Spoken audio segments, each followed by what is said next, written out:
understand the housing crisis. So I'd like to welcome him up here to give a presentation. And we also want to thank our panelists for being here today. We're still waiting for two to arrive, but hopefully by the time this presentation is over, they'll be here.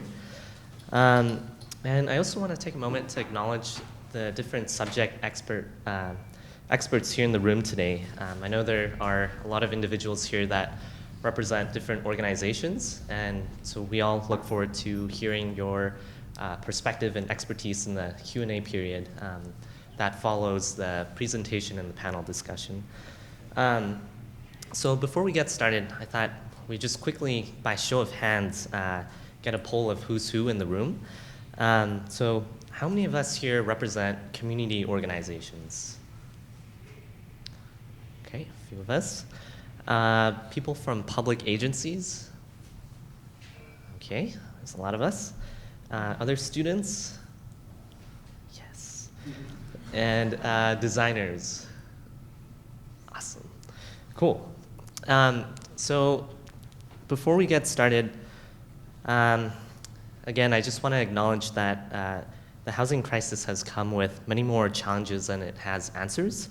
And so we all have different experiences and expertise in the field, and inevitably we have different opinions of how tiny home villages fit within this discussion.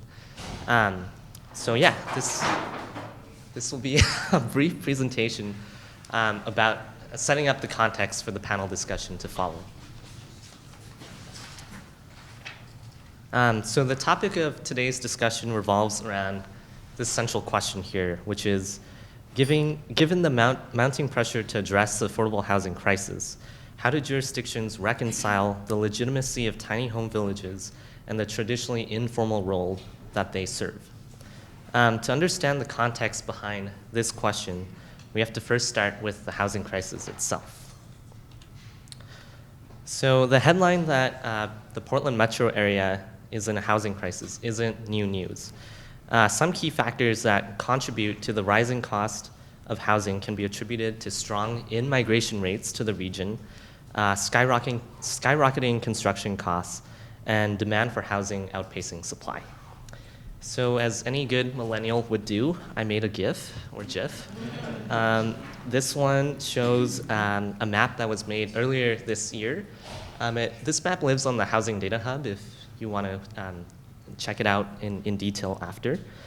And it shows one aspect of the housing crisis, changes in median single-family home values from 1996 to 2016. With the exception of the recession years, median single-family home values have experienced a sharp increase over the past 20 years. So this data was taken from Zillow. So on the topic of growing unaffordability, Even Moore, who is a colleague and a researcher at IPMS, she was able to analyze the updated data set from Zillow to include the most recent years of data. And that data shows that in the past 20 years, median single-family home values increased by 91% in the metro region. The effects of this increase are disproportionate. Obviously, there's some neighborhoods that have appreciated at a much stronger rate than others. And that's what the table on the right shows here. So these are the 10 fastest appreciating neighborhoods in Portland in the past 20 years.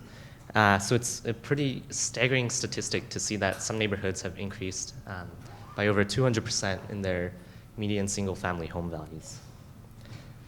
So all of this is to say, while the housing crisis is not new, it remains pertinent how jurisdictions are able to effectively address the most negative repercussions of the housing crisis. So this is where we transition to the discussion of tiny home villages. Tiny home villages go by many different names. You might have heard them be called houseless villages or transitional shelter communities.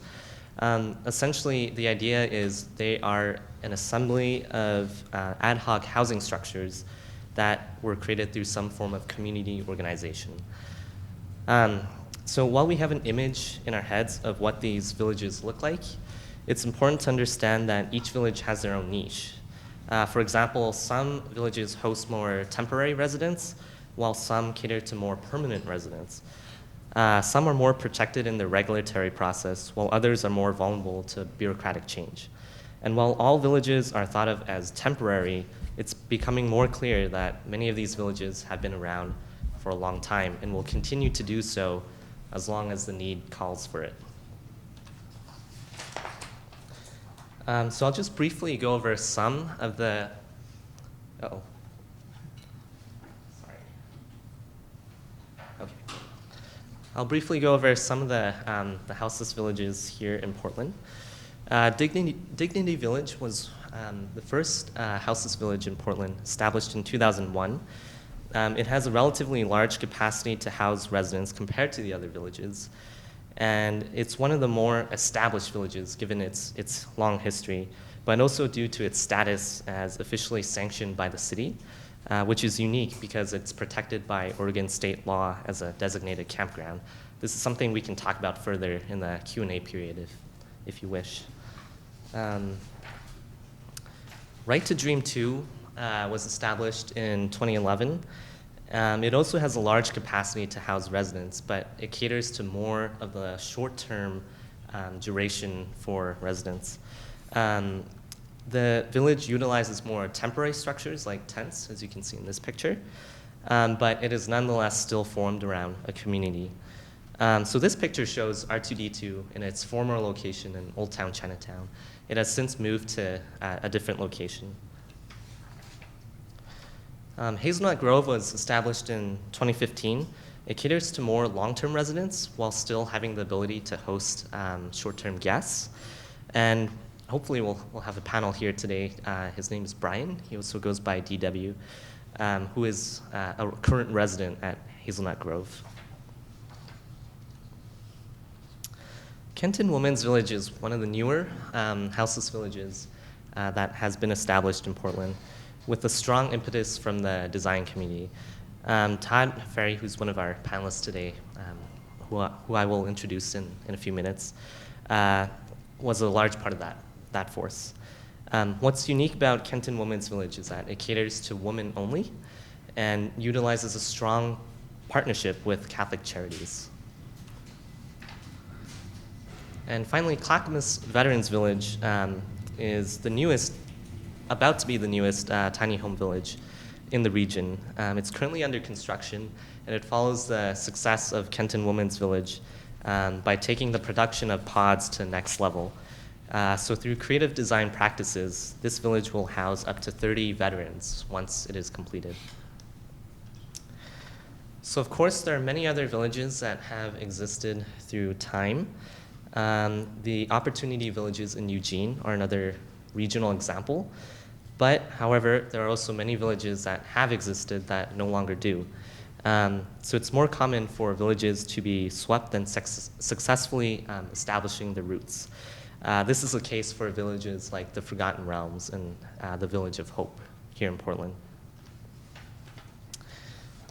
So to visualize this within the spectrum of housing, we have this vision that the end goal is to provide some form of permanent affordable housing. Tiny home villages fall in the spectrum between living on the street and that permanent end goal, that stability that's provided from permanent affordable housing. And so when we think about the spectrum of different housing solutions, permanent affordable housing is great in the sense that it's permanent, it's a long-term solution. However, it's expensive and it doesn't cater to the now. There's a growing voice that speaks to the need to address the now, and part of that comes from tiny home villages. Tiny home villages are relatively cost-effective when compared to other forms of permanent housing and provide immediate shelter that can help residents in the interim period before long-term solutions become online. So again, we're revisited by the central question. Cities like Portland have traditionally seen tiny home villages as informal, but in light of the housing crisis, how do we reconcile its informality with the fact that they exist now and provide crucial housing for people now? So to flesh this out a little bit more, here's a short slide about the relationship of tiny home villages with the city. So as a city, Portland plays many different roles when it comes to tiny home villages. One of those roles is regulation, and that's something we'll talk about later as well. Many villages have been illegally sited and founded due to the regulatory and zoning process.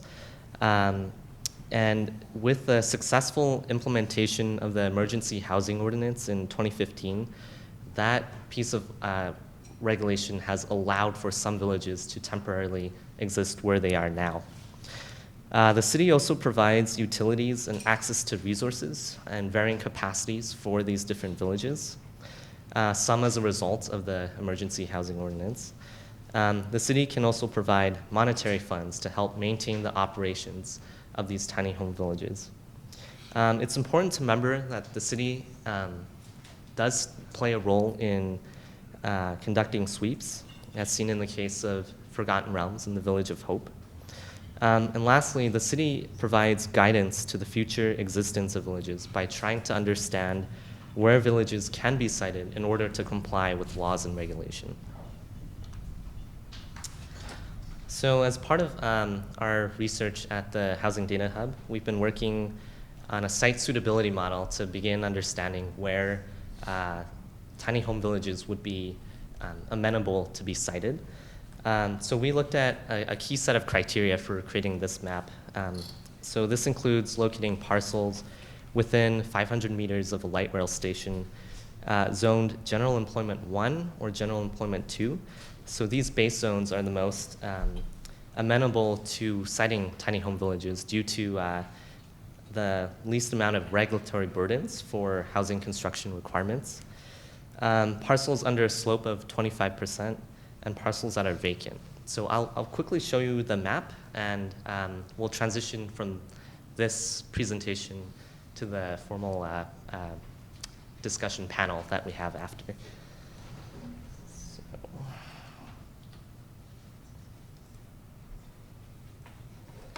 So this is a map here. Again, all of this will be online, so everyone is welcome to check this out afterwards. So what we found in our research was that there are 117 parcels that currently meet this criteria, of which 88 are under private ownership and 29 parcels are under public ownership. So again, this map lives online, and you're welcome to play with it after it gets uploaded. Oh, it's already uploaded. Sorry, you can check it out on your phones now. Great, so with that, we're going to turn it over to our panelists. So if you're a panelist, please come up and sit in the front here. And I'll give a short introduction to the panelists here today, and we'll dive into some questions before opening it up to the Q&A period afterwards.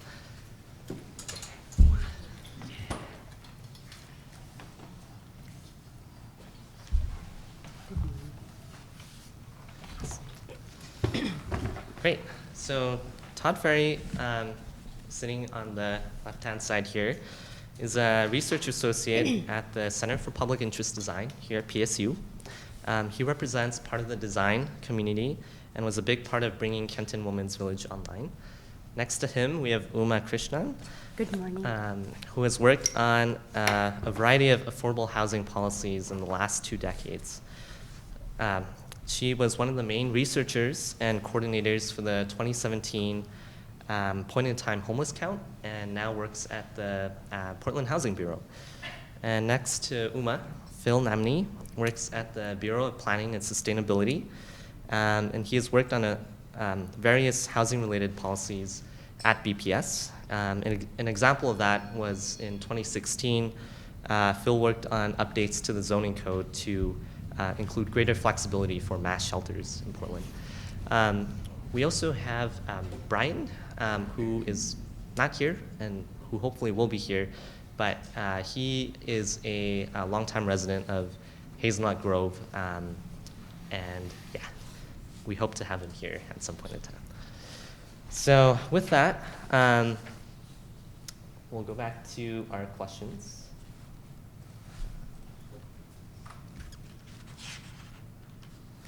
So I thought we would start with a 2 to 3 minute introduction for the panelists and give them the chance to describe their background and also their relationship working with tiny home villages in Portland.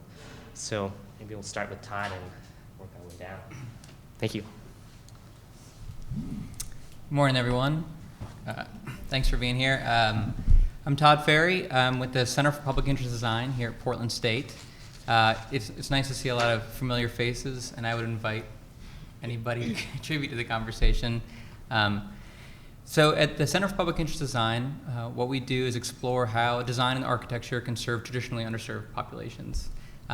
Sometimes that is working in places like Haiti or Ecuador post-earthquake.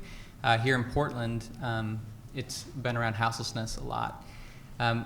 In terms of my involvement with the tiny house villages, it really grew out of a gathering following the state of emergency of houseless folks and advocates and activists formed a group called the Village Coalition. And this was a group that was advocating for not just shelters, but community. And they were finding great success in R2D2 and Dignity Village and the other precedents you saw up here. But because of Portland sweeps, more weren't allowed to form.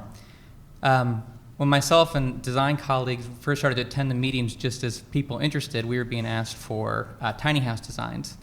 And we could have done that, but we thought that what was really important was to open up the conversation and explore systemic change. So we invited the architecture community to explore the issue, and people like Brian from Hazelnut Grove and other houseless folks sat down with architects and designers to create a series of prototypes, pods, and explore what a village was. Those resulted in each firm, each group, including students at the center, creating pods, and those were kind of leveraged to lead into the creation of the Kenton Women's Village through a really wide partnership with a lot of groups, including the Joint Office of Homeless Services, Catholic Charities, the Village Coalition, and others.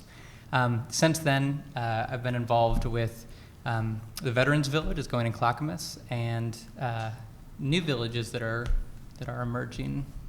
There are little seeds all over. Yeah. So, good morning to all of you. I'm honored and humbled to be in this panel, and I want to preface everything that I say today by saying that, my expertise is not direct service provision, and what I have to say is nothing half as exciting as Todd. So my connection is indirect to this issue of homelessness. And full disclosure here, when I worked on the pit count, Victor here, and I'm incredibly proud of him, he was the graduate assistant putting everything in design. And the connection that I see is every 2 years, HUD mandates that, we count people who are experiencing homelessness, and they give this specific definition of who is homeless.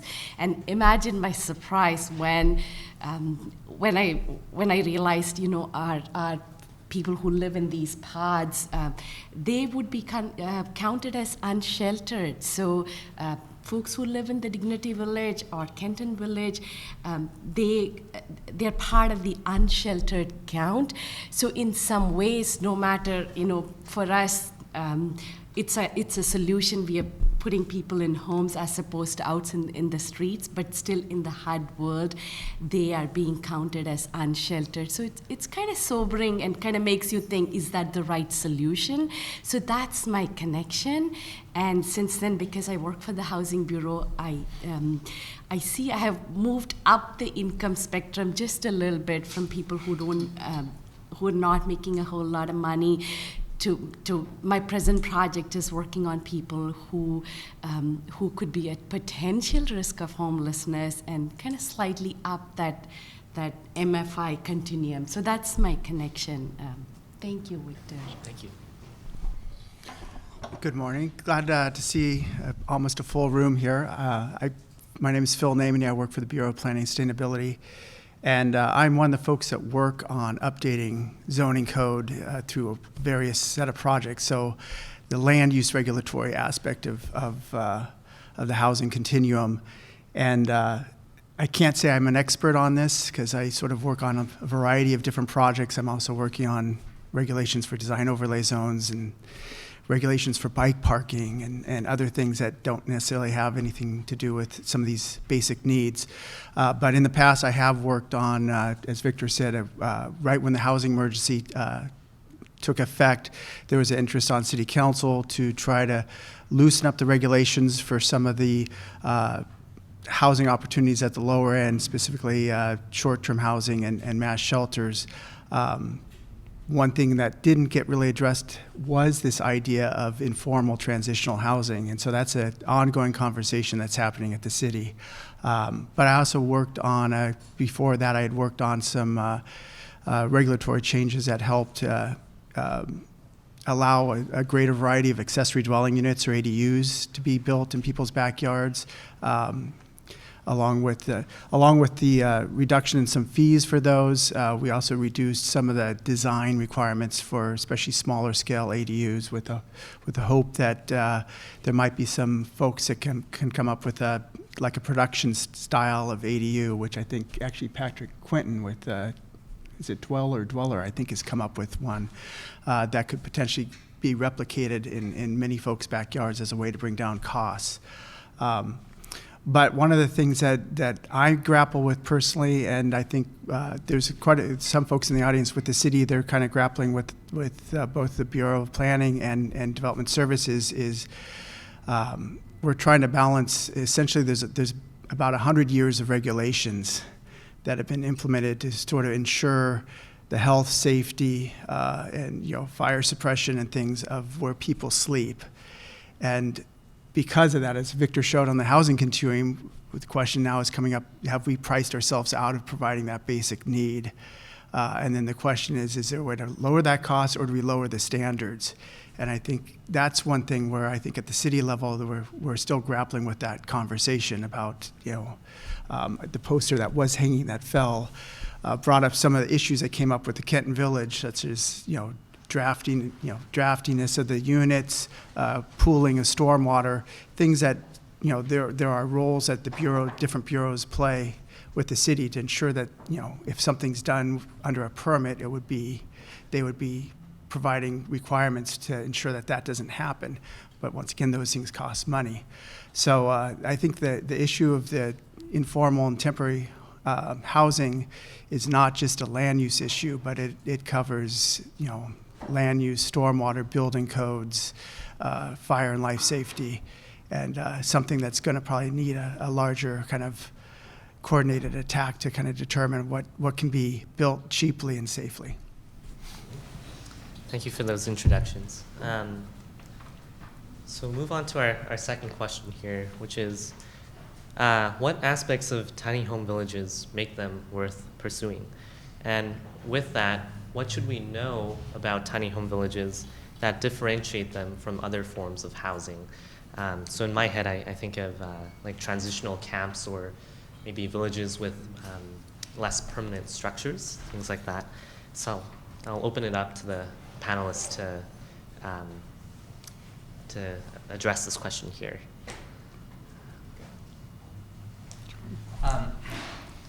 From my point of view, how am I with the mic? Can you all hear? Okay. From my point of view, the thing that makes the pod villages, and I should say we use the term pod because tiny homes have their own dimensions and expectations. Pod is a term that refers specifically to this type of unit. And their dimensions are largely a result of being mobile and things that can fit outside of traditional building codes. So I'll use the term pods. The reason I think that they're really valuable is, and the reason that we started pursuing it is, in architecture, we often start any project with a study of a vernacular. So you could imagine that the vernacular architecture in the Swiss Alps looks very different than it does in Brazil, but there's an ingrained knowledge there, and there's some sort of wisdom, and we can choose to ignore it or not. Unfortunately, there's a vernacular of these villages out of necessity here in Portland. There was something that was being done by the houseless folks themselves out of necessity. And so, our role in design was really looking at how we could explore that, see what's working, and hopefully iterate on it and improve upon it over time. What's been most, there's the village, and there is the people who are housed and transitioning, and those are all worth recognition. I think personally, the ability to utilize these to involve way more people as stakeholders in the process has been among the most successful things. We've had thousands of people involved in one way or another in the creation of the Kenton Village. Just in the creation of the pods, well over 100, probably around 200 people were involved in that. They were taking time out of their lives to say, this is important, we're going to address it. I'm now a stakeholder in the state of emergency and in addressing houselessness. The neighborhood in Kenton was involved in the conversations leading up to it. They had to vote to allow it, and they've continued to be involved in one way or another. And that is so important in terms of changing perceptions around houselessness. I don't think that any of us would say that this is the solution, that this is the silver bullet to houselessness, but that's been true for 30 years. And I've seen a huge difference in terms of the way that people talk about this, the way that they engage with it, and then start to look toward longer-term solutions. So I think if nothing else, the fact that people who are immediately want to just wash their hands of a problem that is so overwhelming, how do you begin? If you can begin with the creation of a pod, with a community meeting, and you can take action quickly, that in itself is one thing, but in its aggregation, you have something really, really powerful. And so I think that we need to recognize that in addition to just the tiny house outcome, that this is bringing far more stakeholders into the conversation so we can make bigger change. That's great. Thank you.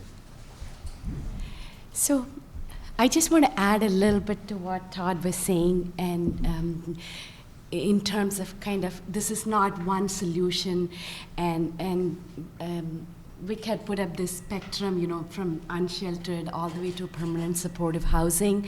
So clearly there is this continuum of what we see as housing, complete instability to a stability, and these the tiny villages, which is definitely a bit more than emergency shelter, but kind of less than the permanent supportive housing.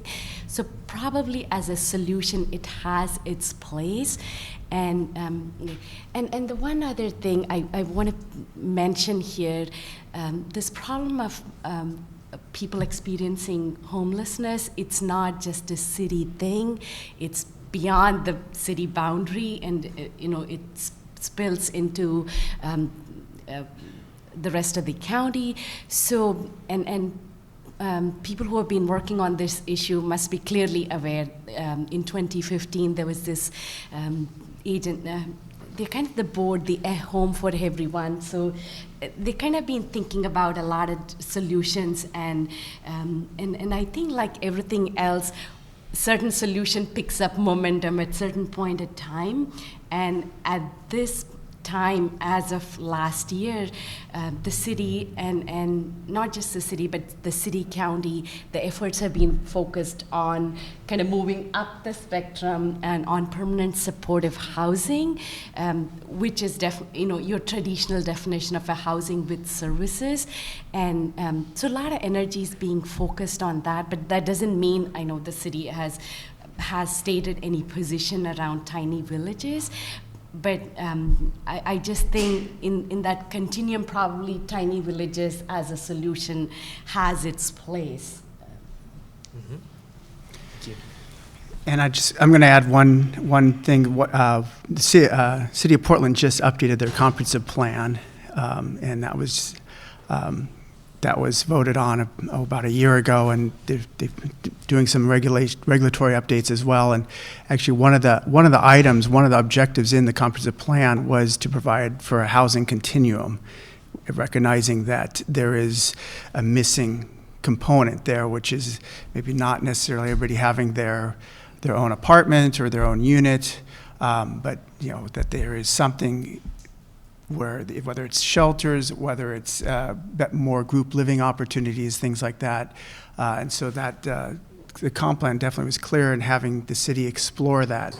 I think the thing that we're still grappling with is what does that mean? And once again, bringing up the fact that there's informal opportunities to do things, but then from a formal standpoint, you start running into the expenses of meeting all the regulations. And so that's something we're still working with is, I think there's still a desire to provide housing for all. And by housing for all, people are thinking in terms of, individual units or shared units or something along those lines. And so how we incorporate maybe these more informal type of villages, I think, is still something we have to grapple with, because other than under the housing emergency, because as Uma mentioned, housing emergency has been prolonged, or it started in 2015. I think it's been extended twice, but it's set to expire next April. And many of the informal villages that are out there wouldn't necessarily meet any of the regulatory codes. And so the question was going to come up, is it extended again? I know there's some people are saying, how long do you extend it before it's not an emergency anymore? Which also begs the question of, do we come up with some sort of permanent solutions? And it's not that the city doesn't disallow camping. I mean, we actually allow, but the mindset behind it is that we think of camping in terms of RV parks and people vacationing, not that that's their only option.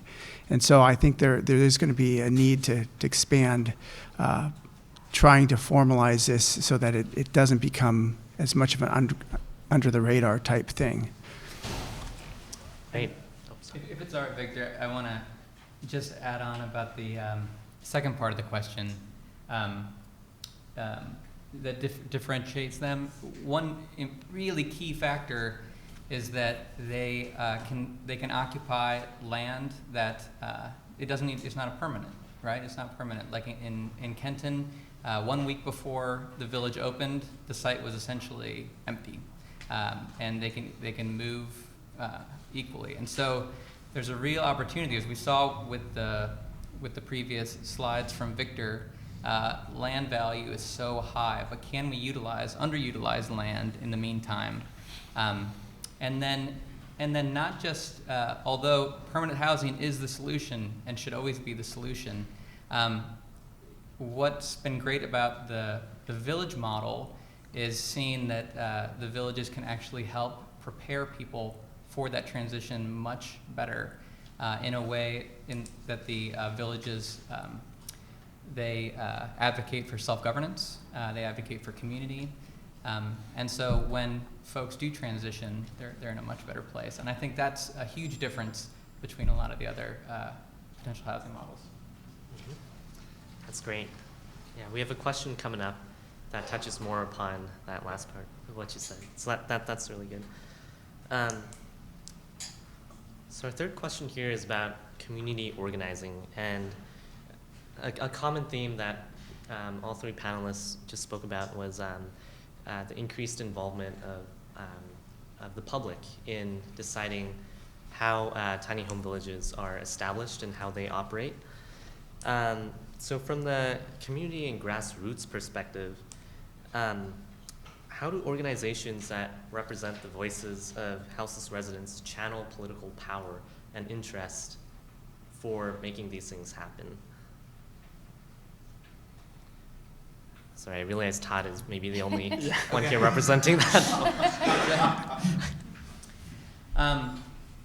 We lost our grassroots. So I should add, when I mentioned the Village Coalition earlier, that I'm on the steering committee, and it's a steering committee made up of half houseless folks and advocates and activists. And so I could speak from that perspective, perhaps a lot more than my role at PSU. What we really want to emphasize through the Village Coalition is that that houseless folks have they have preferences and they have a voice, and the villages are something that they're asking for. They are imperfect, but in the meantime, there's something that that should be advocated for, because it's who the stakeholders that have the most at stake want. Obviously, it's wonderful. I know Brian and Melissa, who are both involved in the Village Coalition, deeply were invited to be here. Another thing is that House folks should be at all conversations, and that's certainly true of the process that led to the Kenton Village. And in terms of channeling political interest, maybe I'll switch back to the CPID part. You know, what we found was that there has always been a lot of pie in the sky ideas of let's do something, there should be something done, and everybody will nod and say, yeah, let's do something. But kind of figuring out the bite-sized pieces and how to utilize a process to facilitate a dialogue has been what's been hugely important. So after the pods were built, before they went to Kenton, they were displayed for 3 weeks downtown at PNCA. And so we were able to invite residents of Kenton to see them. These aren't drawings, these aren't concepts, it's not a spreadsheet of here's what we plan to do. Here's exactly what we are want to put in your community. So having that kind of specificity allows you to open up that conversation. It allows you to have conversations with people who are in government, who are in nonprofit agencies, who have a stake as well. So utilizing that, and we definitely wanted to leverage the act almost as a performance to get people to say, this was in December of 2016, pods out at PNCA, winter's coming, here they are, we have a solution, please help us find a place to put them. Let's explore this together. And so that in itself was a largely political act. Is that getting along the lines of? Mm-hmm. Okay. Yeah, definitely. So I might not really answer your question there, Victor, but so here's what I think based on observation. So we don't have a whole lot of, 5 different models, 5 different Kentons or whatever, to kind of say, that's the approach that's going to work. And this is something I just kind of preparing for this, you dig into history and try to understand what has happened. And I'm struck by the fact that Dignity Village, kind of its existence goes back, 2001, 3, and there's actually a city resolution going back to 2003 that kind of talks about finding a place for Dignity Village. And then there is Kenton, there is RTD2, but they all have different origins and different momentum that made them work, and they're where they are. With Dignity Village, it was the people who lived there, not today maybe, who lived then, they kind of formed their own non-profit and approached the city, and the city was able to find a site for them. That's what the resolution says. And we all know RTD2 was kind of a different setup, so was Kenton, but I feel looking at these models, at the least, kind of answering your question, part of it would have to come from people who are experiencing homelessness, and then there is a different group, their needs are met by emergency shelter or permanent supportive housing, because if nothing, what I learned through the pit count was what people experiencing homelessness, or is it houselessness these days, it's really complex, and one solution isn't going to work for everyone, and so there has to be these bits and pieces, and that's how we have to continue making a chip at it. And I believe, given the city has close to 600,000 residents, and the total people who, the last count, 4,000 plus, that we would be able to find a solution, and there would be these variety of solutions, and some of it particularly tied to tiny villages. I feel maybe history has shown us there has to be some kind of ask for it or coalition by people who are experiencing, who are in this situation, and then they empower themselves, and I'm sure that catches the attention of people who provide the funding. Mm-hmm. And since I'm also from a government agency, the thing I was thinking about with this is, I think one of the things that have come up with some of these tiny house villages is some of the coordination came out of necessity, mainly because certain things just had to be taken care of. They couldn't be ignored, such as, garbage service and water and things like that. It's like kind of these basic needs. And that, I think, is a place where the city can help coordinate that, because especially when it's on city-owned property. But the other thing I was wondering is whether there needs to be a look at creating some, whether it's a joint office that starts playing a larger role or not, but this idea that, similar to how Habitat for Humanity helps with permanent housing for folks that maybe wouldn't be able to afford it otherwise, but through a kind of combination of sweat equity and also volunteer effort, if there's some sort of similar model that could get done with creating these pods, where, the people who maybe initially live in them, invest time in that, but there's also volunteer effort that then creates an ownership process, kind of sense of pride in these, and then helps with that transition. Because one thing I don't think it's the city's position at this point, but I think Todd is correct. I think the difference between somebody who's having to stay in a shelter with 100 to 150 other people in close quarters versus folks who are able to kind of maintain and live in a small, even if it's just a 6x8 or 8x10 space, I think that sets the stage for being able to transition into permanent housing much easier than folks who are either on the street, and worrying about their stuff getting stolen and or in a shelter, and also having to deal with that kind of dynamic. But the one other thing that I think perhaps from a political standpoint that could be looked at, what's interesting is, the Kenton Village is for women only, the Clackamas is for veterans. I guess the question could come up, is there a role for these villages to play in kind of creating housing for specific groups? Or is it better for this housing to, be sort of open-ended, where anybody who's, has the need can stay there? I don't know from a dynamic standpoint, how that would work. And that's not something I have an answer for, but it'd be something that would be worth having a discussion. Mm-hmm.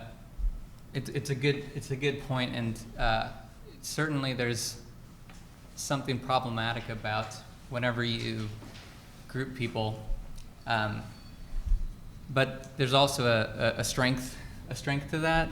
One idea that we've discussed at the Village Coalition, for example, is maybe villages are grouped around not the commonality of houselessness, but the commonality of artists, right?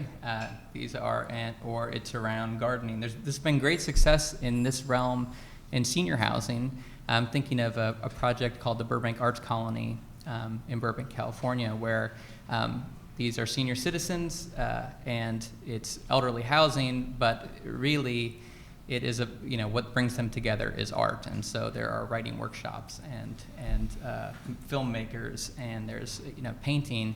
And it ends up being extremely intergenerational because they have great facilities that bring in younger folks. But the point is that people aren't getting together and talking about medicines and bowel movements and the kind of things that can dominate conversation when your commonality is something that can have a negative connotation. What you're dwelling on is the positive. So that's been a conversation as well. And then this idea about sweat equity was on our mind when we were coming up with a strategy for the Veterans Village.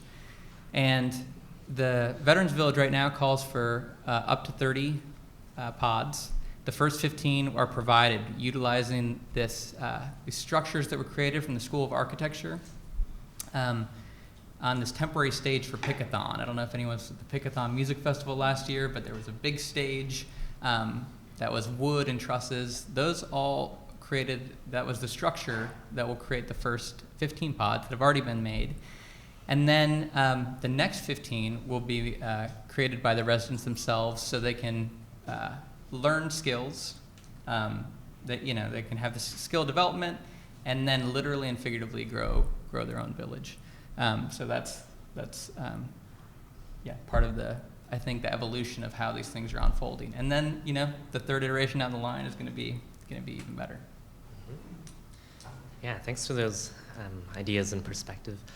Since Brian's not here today, I think I'll just share something that we talked about that made me think of something that you said. So I visited Brian at Hazelnut Grove a few days ago. It might have been last week. And this idea of grouping villages around a central issue, as you were saying, Todd, kind of flipping the switch and thinking about organizing around arts or culture or community rather than having a shared identity of being houseless or homeless, I think is a really powerful one. And something Brian said that struck me was, how can we make houseless villages not just a community, but your community? In other words, how do houseless villages integrate with the existing communities that are in place in our city today in a positive way? What are things that houseless villages can provide to make that happen? So whether that be community gardens or other beneficial things like that, it was something that made me pause and think about what he really meant by saying that. So thank you for sharing those perspectives. So I think this leads really well to this next question here. Something Uma was saying earlier, let me know if I heard this right, that part of the solution has to come from houseless people themselves, a large part. And so I think there's this interesting juxtaposition where the city has a hand in this, in institutionalizing some of these programs and making them operational, providing resources, access to other amenities, things like that. At the same time, a large part of that equation is empowerment and having direct ownership from houseless residents themselves to claim a space as their own. And so this question is about that sort of balance here. So the question is, from the city perspective, is the goal to increase control over these villages or provide some form of hyper-local sponsorship? And what would that look like? What would these different scenarios be? So I'll open that back up to the panels. Do you want to take that one first? Let me take that. And Victor, the only kind of revision to your original observation to my comment is that because I don't work directly in this issue, what I said was, this is my observation. Potentially, if this was offered as a solution from the government, perhaps it could work. We don't know, or I don't know. But based on the three models that in front of us, be it Dignity Village or the Right to Dream or Kenton, probably I don't know whether it came, but people who are experiencing this. So it was kind of an observation. And the answer to your question is, I don't think in any of this model the city has intended to have direct control. It has more of a supportive position, which has let it exist during all this time period. And priorities and strategies keep changing over time. So since last September, the city-county priority is permanent supportive housing, and which is a notch up the continuum. Perhaps it's going to be a little bit more expensive, but that's seen as more, by definition, it's permanent. So we're going to likely have brick and mortar. So that's where the energy is being channeled, and the aspiration is to get to 2,000 units, and there's a committee that's looking at it and actively trying to, for everything you plan, and we know this fully well, the whole comp plan full of aspirations, and then we find ourselves that we really need a funding strategy. So they have to come back to the city and the county with a plan and find funding sources. So given that, it's hard to say, is that a bad thing? Not at all. That's a good thing. And the one other thing I wanted to mention, so there is the Veterans Village that's up and coming, 30 units, but likewise, there was this effort, what was it, Operation 305 or something, which was to house 305 veterans, and they were all put in permanent housing. So is that not a good solution? Yes, that's a good solution. So that's part of the complexity of the solution in addressing homelessness. And I just add that I think there's active conversations about cities' involvement in future siting and so on. I mean, there's actually some folks in this room that have been involved in trying to find some potentially more permanent solutions for alternative housing, partially because some of these places like the Kenton Village, had to have plans for permanent housing to be placed on there, I believe, and some of the other ones are, once the housing emergency's passed, if they don't renew it again, I think there's been some discussions between residents of the area and city offices that wouldn't necessarily continue. So I know there's some active discussions about trying to find possibly more permanent sites. The thing that's difficult with this is on one hand, the folks that live there may live there temporarily, but then like Dignity Village is a permanent site at this point, regardless of its legality. Like as Uma said, there was a resolution for Dignity Village, but technically it wouldn't meet any of our zoning code, and it's kind of a don't ask, don't tell situation. And it's just kind of continued to operate. And while I don't know that there's anybody there that's lived there for 15 years, as a site, it's now become sort of a permanent set of, and they've turned more into housing pods in there as well. But the other thing that I think would be worth kind of exploring is this idea of, is there a way to do pods cheaply and still be able to meet some of the codes for fire and life safety? And,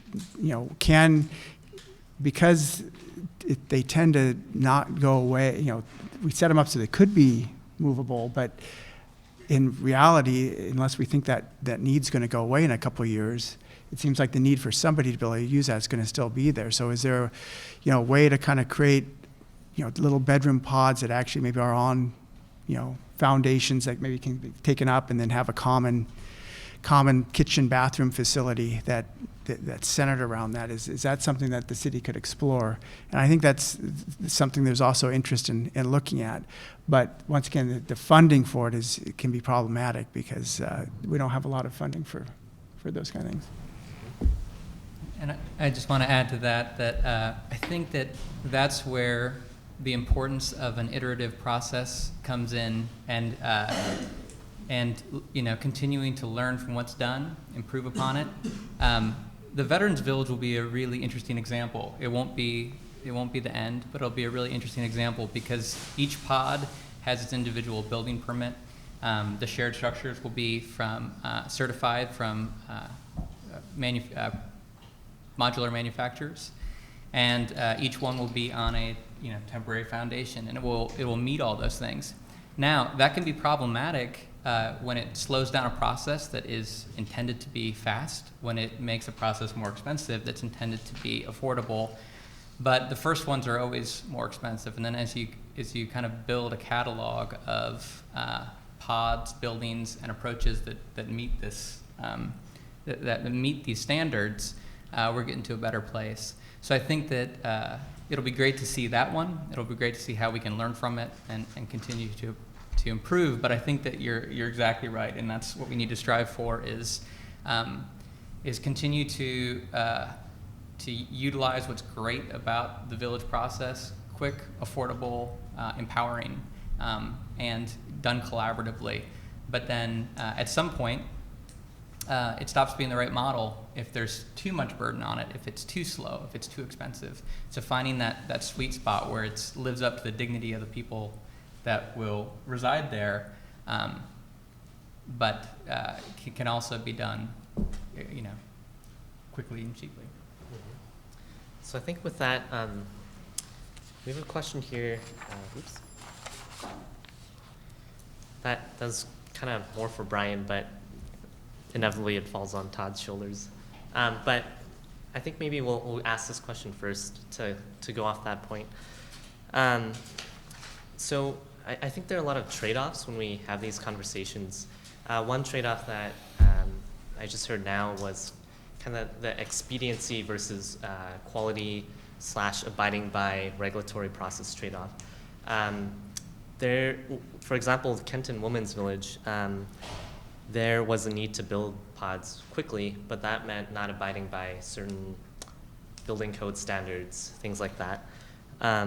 So knowing what you know now about the process and being through that iterative experience, what are your recommendations for the next steps? And basically, like, what are the lessons learned here that you would want to share with people who are interested in learning about this issue?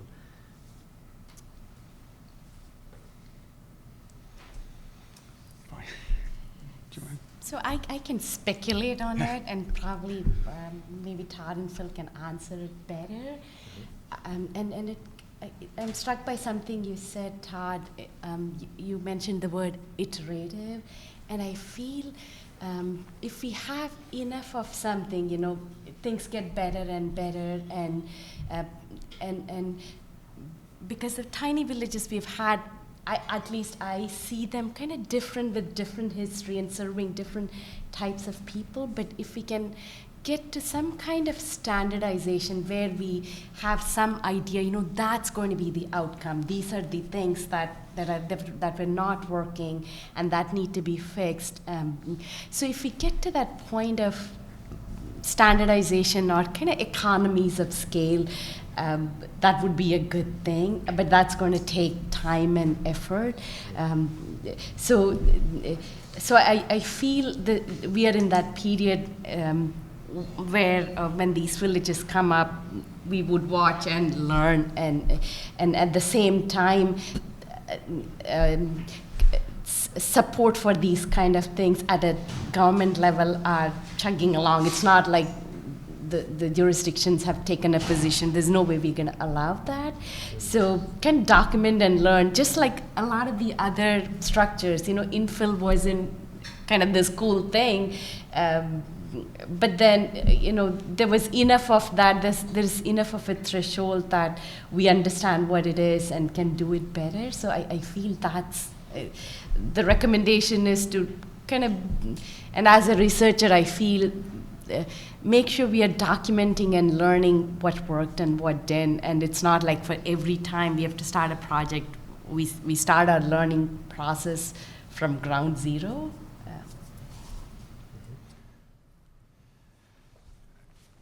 Boy, so I guess, some of the learning process, I think the thing we've learned and we're continuing to learn is coming to grips about whether, this is on a bigger policy standpoint, coming to grips with, is our tiny home villages and temporary type encampments or temporary informal organizations on a piece of land, is that something that is going to be a permanent spot of our housing continuum? I think from a Planning and Sustainability Bureau standpoint, I think from the council member standpoint, I think there's not agreement that whether that is, there's still this sense of, like Uma was saying, permanent housing first.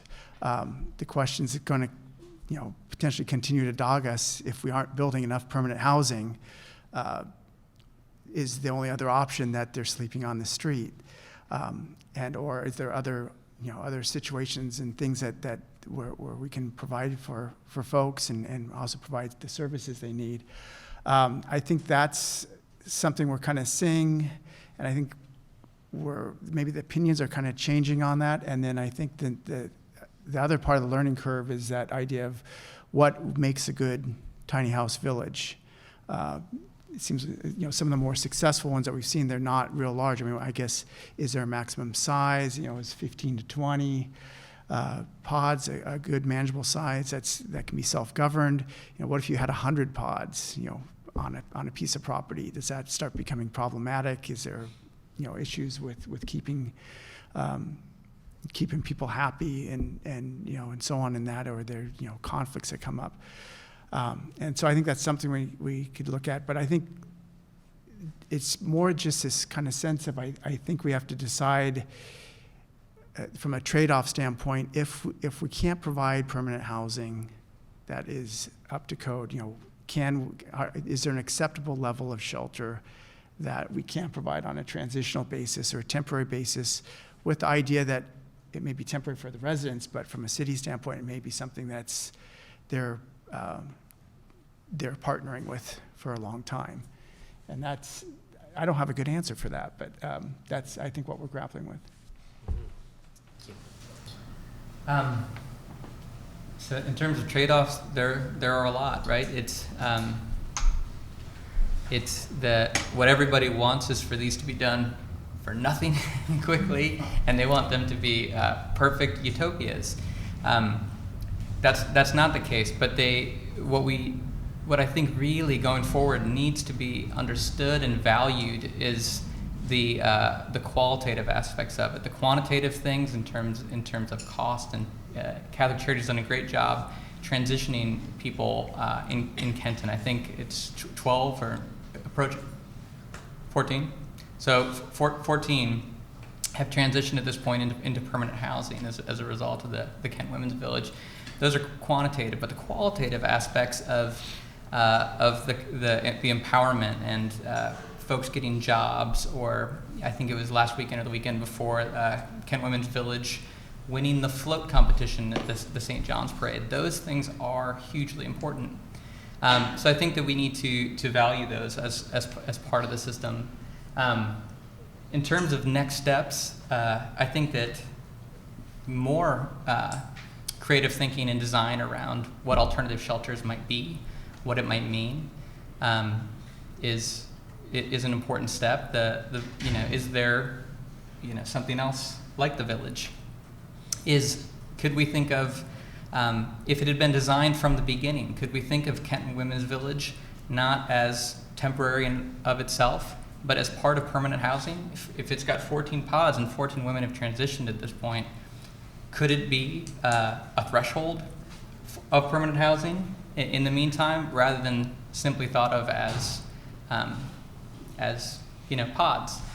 So whatever we do, I think that kind of holistic thinking needs to be brought into the picture. Thank you. That's great.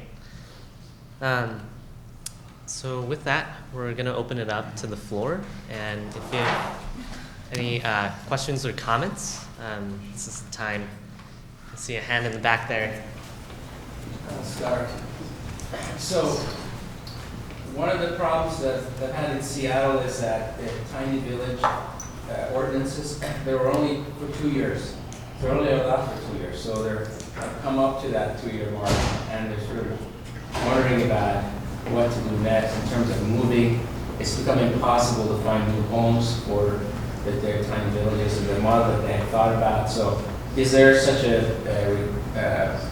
limitation in the Portland city ordinance? Well, I think it's actually the housing emergency provision that essentially gave the city council and other agencies the ability to sort of not abide by certain city codes. So essentially it meant that you didn't have to look at the zoning code to see if that type of use was allowed. You didn't have to potentially get building permits. and things like that. Now, it doesn't mean that the city has turned a complete blind eye. They do have inspectors that kind of just make sure that there's not anything egregious, but they didn't actually review a permit. And so, yeah, come next April 2019, the housing emergency is expiring. And so that idea that these things are just allowed and sort of the code's waived goes away. And so what happens at that point, there is some ability to potentially allow campgrounds and sort of that kind of non-permanent housing in certain zones. Similar to, I don't know if anybody's been to there's a couple that are out there, but the one that was first was the trailer motel that was on Alberta. And, that actually was permitted as an RV park for, I think, 5 or 6 little tiny vintage tiny homes. And, but it was, permitted as a commercial kind of lodging establishment. That's something you could potentially do, but they had to have, each one of those trailers had to have sewer and water hookups and so on, like an RV park, and there's a cost behind that. And of course, they're charging $150 a night or something like that to stay in these. So you'd have to have something similar to that. The one thing that is also problematic is the city owns a fair amount of property, in the city limits, but much of the city-owned property is not zoned for people to live in tents. It's either open space zone because it's intended for a park use. In some cases, some of the areas have like single family residential zoning. Some like the Water Bureau will have water tanks and so on, and it may have the same zoning as the housing around there. And so it can be difficult to permanently site something there that meets, and that's where the zoning code may get into play on that.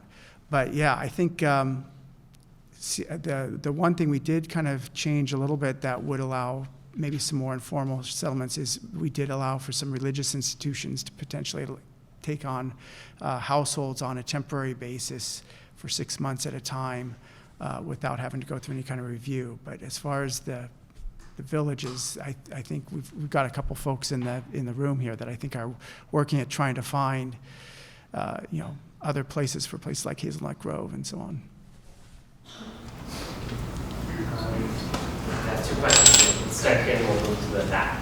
Oh, I have, I guess, a question and a comment. I'm one of the board members and co-founders of Right to Dream 2, and we had a really hard fight to actually continue existing. The city was working to climb us out of existence for the first few years before we began working together with the city, and had to bring a lawsuit against the city, and it was quite a struggle. And so the majority of the time we've been supported by the public, and there's different ways to go. I guess I wanted to comment about that, like with Kenton's Women's Village, they were able to go and ask the neighborhood first. With Dignity and with Right to Dream 2, we just saw a necessity, and we had to start and set up on that land. And so I guess my main question all these years has been about zoning, and I really appreciate that there's been work done on zoning. We'd like to see rest areas, which we don't consider ourselves a village. We're a unique model where we host up to 100 really vulnerable folks who need low barrier shelter. And then we also, the picture you had, I liked your presentation, but the picture was quite old, and so we also have pods now. Most of them built by Benson High School students, and we'll have 5 more in the works that are not Benson High School. But we'd like to see the zoning change so that poor people were covered under zoning. And I don't think, like you said, 100 years of zoning was not designed for poor people to have a place to exist in the city. And I wonder about that as far as like a model like a rest area. What could be done to put that into zoning code? That's something that we've looked into, and once again, we've had conversations with the mayor's office, because the mayor oversees the Bureau of Planning and Sustainability, and I think but the mayor is still really focused on finding permanent housing, i.e. housing that meets all the building and land use codes. And so we've been having some conversations back and forth about this idea about trying to find a way to, there's probably still be some zones where things like that wouldn't be allowed, but to try to find a way where the idea of whether it's a pod or a camp type situation, that maybe there's some zones where that's just allowed, and then work with the building folks about, are there building code things that have to change at the state level on that. I mean, one of the difficulties with Right to Dream 2 that I think the city was plowing forward with that location on the Central East Side, and Bureau of Development Services was used to kind of try to craft, thread the needle about what was allowed, not allowed, and when it got appealed, they threw it out they threw the interpretation out the window, because the zoning was an industrial zone, and basically the code said mass shelters are prohibited there. The code also doesn't allow more permanent housing, so technically housing isn't allowed in an industrial zone either. So it just, the idea that it was a rest area was problematic, I think, for the people at the state. Trying to use the recreational camping zoning, which we told them from the start, that's not what we are. And we do support permanent housing, but with people dying on the street, I guess that's the part I don't understand too, is where is that space? I hear you struggling with that, but it's never been really answered for me when we're like, well, the right now solution might not meet the safety standards of the zoning, but it meets the standards of someone who says, like, I'm going to be warm tonight, I'm not going to get raped tonight, I'm not going to get bludgeoned with an object tonight because I'm safe and people are watching over me. That doesn't really fit into city zoning. And I think this is where we could potentially expand on what we think of in terms of, and I mean, this is just what we use as an example, an RV park, but that idea of temporary lodging in something other than a building. And I think we could expand on that. It doesn't necessarily mean it doesn't mean that somebody has to pay a fee, or and it could be something where we expand on campgrounds, but and where they're allowed.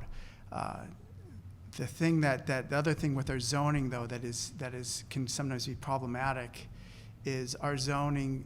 One place where our zoning is very sort of archaic, I guess, is we still look at living situations as, first off, we kind of have a time limit. Like if it's under 30 days, we consider it a transition, whether it's a lodging, or a motel type thing. If it's over 30 days, we consider that permanent.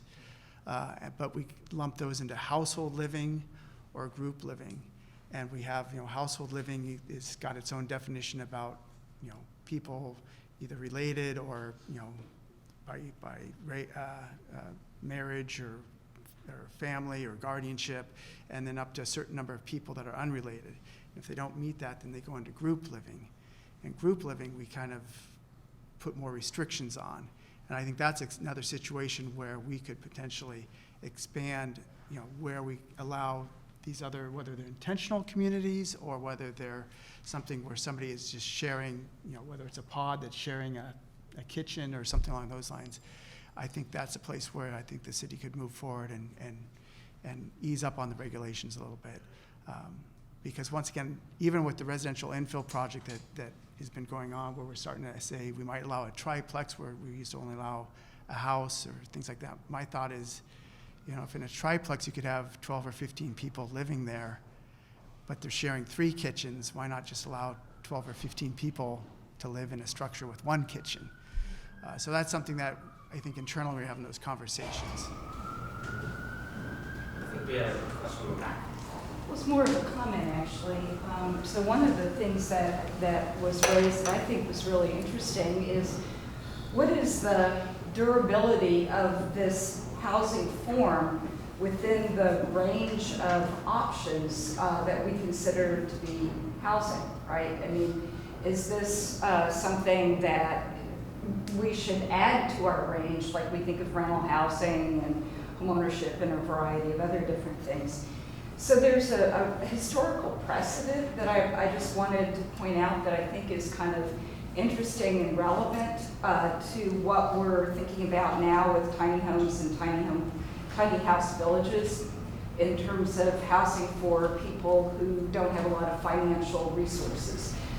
So the example is SROs, single room occupancy units. So the brief history of that is they started as people living in residential hotels downtown, right? I mean, places that perhaps were not always intended for people to live permanently, or maybe it was people would live there transitionally, but they became permanent homes for people. And initially, the people who were housers, who considered themselves housing people in the 1980s, said this is not an acceptable form of housing because there are things that are shared. It doesn't give people their own private space. They don't all have their cooking facilities and stuff like that.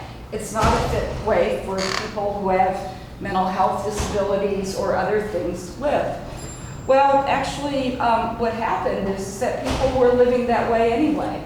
And so the question, and then social service, and they became organized, kind of like R2D2 and other places did as well. And they began to take a bit of a civil rights approach to, yeah, this is our home. And so attorneys and other people got involved, and so HUD said, maybe we should take a look at this. And so HUD in DC commissioned a study to look at residential hotels and the environment they created for people to live and succeed and so forth. And interestingly, that was in the, I think, 1980s. It was either 8 to 12 sites that was chosen in this national study to look at, was one here in Portland that was run by the predecessor of Central City Concern. And our library has the document that is the report that HUD produced. I don't remember the name of it, but I read it at one point. And HUD, lo and behold, said, well, yeah, I mean, this is housing. This works. And yeah, you have to have social services and a bunch of other things to really make it work. So it's not just condition, it's not just, yeah, this is great. But then HUD said, okay, we're going to start to allow our federal money to be used to build this. And we're going to be allowing our money to be used as vouchers so that people can choose to live there. And so there was this legitimization process that took a period of time. The way that I look at this is the people here who are doing things are pioneers. And we don't really have that legitimization process going on yet. I mean, the city is trying to think through those kinds of issues. And as you say, I mean, everyone would like to have permanent supportive housing, but we as a society haven't given enough money for that. So what do we do in the interim? I guess the question I'd like to ask is, can anyone imagine what that legitimization process might look like and how we could get going on it so that we could have this kind of discussion in a more open way about, yeah, this is part of the continuum, or, no, it's not, or yes, it is under these conditions. That's my question, I guess. Do you have a response? Oh, well, so I work with the city/joint officer on villages, and one interesting thing that it's challenged me to think about too is that people make an assumption that everybody's end goal is to have your own private apartment or home all by yourself. But when you go out and talk to a lot of folks, they mention community a lot, how important that is. And some folks even say, actually, I just went to Eugene on Friday, was visiting some of the rest stops and stuff there, and they were saying, actually, I don't want to move from here. Or like in Kenton Women's Village, some people have moved, but they're still staying in connection with the women and the village. So I think it's not just a place for shelter, it's not just to be safe, but a lot of people are finding a radical, awesome thing in it, which is community, which I think I was talking about, so I'm repeating what you're saying. Yeah, that's really good perspective of, we often have this end goal in sight that it is permanent affordable housing of some sort. But again, there are all these almost intangible qualities that are not quantitatively measured that show a lot about the success of some of these villages. I remember talking to David Bigman a while ago, and I asked him this question too of, from the city perspective, like what data should cities be gathering, and what data do you want cities to be gathering? And his response was really interesting because, in addition to the hard numbers of, for example, number of women who have transitioned onto permanent housing, things like that, he also said things like a different measure could be how peaceful the village is, or how many events that it has put together, or just measures of social cohesion, which are oftentimes missing from the equation. So I think that's a totally valid point. Yeah, it's often our built-in assumption that the arrow points this way towards permanent affordable housing. Yeah, in some ways it might challenge, what thinking about people's, if they want a next step after graduation, what that would even be. Sure. Would be a little differently than our traditional apartment, affordable housing apartment models where everybody gets a studio. Yeah. Might look a little different in the future. Sure. And maybe people will be more successful in retaining housing if they have a.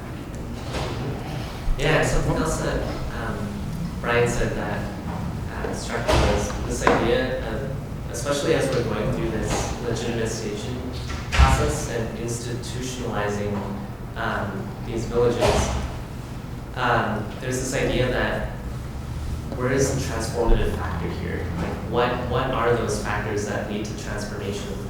And if the end result is we're purely just institutionalizing houselessness, it lacks the transformation that community or cohesion or these other factors bring. So I thought, that's another interesting perspective too, that even if we have permanent affordable housing, it doesn't guarantee these measures that successfully reintegrate people into